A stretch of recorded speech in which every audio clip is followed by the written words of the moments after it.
বন্ধুরা, শুধু কেয়ামতের মাঠে না, এই দুনিয়াতেও কিন্তু মুনাফিকদের আমলনামা কিন্তু দেখা যায়। তো চলুন দেখি মুনাফিকদের কিছু আমলনামা প্রদর্শন করি এবং এনজয় করি। বিএনপির মতো নারীদেরকে এত বেশি কেউ সম্মান করতে পারে না। দেখুন বিএনপি ডক্টর মাহমুদা মিতুকে কিভাবে সম্মান করেছে। এই মাগি বেশ্যা মাগি তারেক রহমানের সাথে বুয়া ডাক্তারের সাথে তুলনা করছিস না? তোর মাস সমাধি তোরে ভরে দিব মাগির ঘরে মাগি। 12 তারিখের পরে রাস্তাঘাটে নামিস, বিএনপি ক্ষমতা আসুক আর না আসুক, তোর বোদা কুত্তা দিয়ে খাওয়ানো হবে।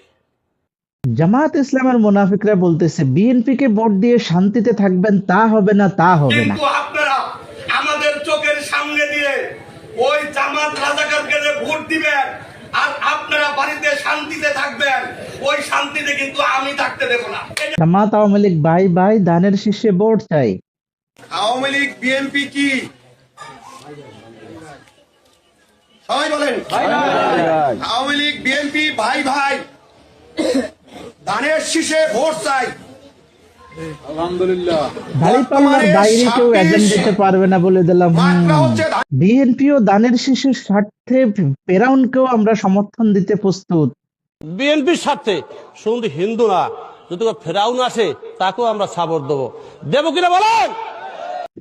12 তারিখের পরে আমি যা বলবো তাই আল্লাহর হুকুম। ইনশাআল্লাহ আল্লাহর উপর ভরসা করবো, ইনশাআল্লাহ বাংলাদেশ জাতীয়তাবাদী দল সরকার গঠন করবে। মানুষই থাকবে না, আমি যা বলবো এখানে তাই আইন, আল্লাহর হুকুম, এবং ভয় করতে হবে না।